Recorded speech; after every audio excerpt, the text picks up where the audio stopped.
2019లో కానీ చూసినట్లయితే ఆనాడు నారా లోకేష్ గారి మీద, హెరిటేజ్ మీద, లింగమనేని రమేష్ గారి మీద అసైన్డ్ భూములన్నీ కూడా ఏ రకంగా ముందే రాజధాని ప్రకటన కన్నా ముందే ఇక్కడ తీసుకున్నారనేటువంటి, వేల ఎకరాలు తీసుకున్నారనేటువంటి అంశాన్ని కూడా మీరు చూశారు.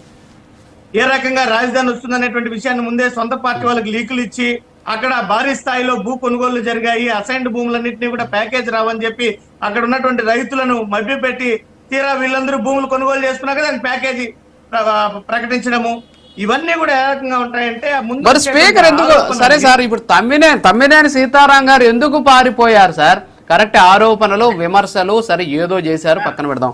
తమ్మినేని సీతారాం గారు పరారీలో ఉన్నారంట, అది వాస్తవం కదా? నెంబర్ 1.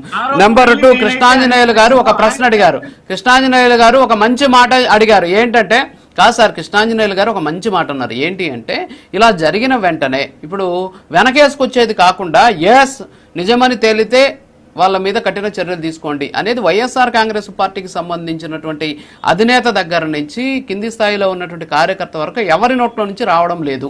ఎందుకని వెనకేసుకొస్తున్నారు? సీదిరి అప్పలరాజు కొడుకు తప్పు చేస్తే ఆయన వెనకేసుకొస్తారు, ఇంకొకరు చేస్తే ఆయన వెనకేసుకొస్తారు.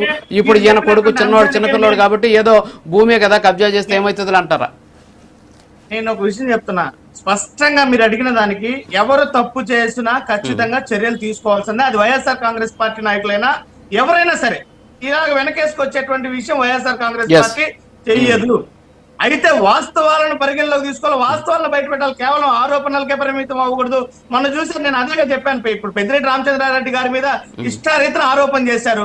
దానివల్ల రాజకీయ లబ్ధి కోసమే ప్రయత్నిస్తే అంగీకరిస్తారు? మీరు చెప్పండి. మీరు అన్నట్టు ఇప్పుడు దాని మీద ప్రభుత్వం ఏమైనా ఆధారాలు చూపించిందా? మీరు అన్నట్టు ప్రభుత్వం ఏమైనా ఇప్పుడు భూమి దాన్ని స్వాధీనపరుచుకున్నటువంటి పరిస్థితి కనిపించిందా? మరి ఆరోపణలు మాత్రం చేశారు. ఇప్పటి వరకు దాని మీద స్పష్టమైనటువంటి సాక్ష్యాలు బయట పెట్టలేదు. అంటే ఇది రాజకీయ ప్రయోజనం కోసం చేసినటువంటి ఆరోపణలుగానే మనం చూడాలి కదా. ఇలాంటి వాటిని మేము ఖండిస్తున్నాం.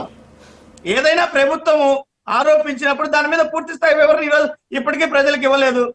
దానివల్ల నష్టం ఈ రోజు పెద్దిరెడ్డి రామచంద్రారెడ్డి గారికి ఏ రకంగా రాజకీయంగా అది ఎంత నష్టం, తీవ్రమైనటువంటి నష్టం ప్రాంతీయంగా ఇక్కడ అంటే ఆరోపణల వల్ల వ్యక్తి తాలూకా కలిగే నష్టాలను కూడా మీరు చెప్తున్నా. సురేష్ గారు పెద్దిరెడ్డి రామచంద్రారెడ్డి గారి గురించి మాట్లాడారు కాబట్టి పెద్దిరెడ్డి రామచంద్రారెడ్డి గారి గురించి మాట్లాడారు కాబట్టి నేను మీకు చూపిస్తా, సాక్ష్యం కావాలన్నారు కాబట్టి నా దగ్గర ఉండేది మీకు చూపిస్తా.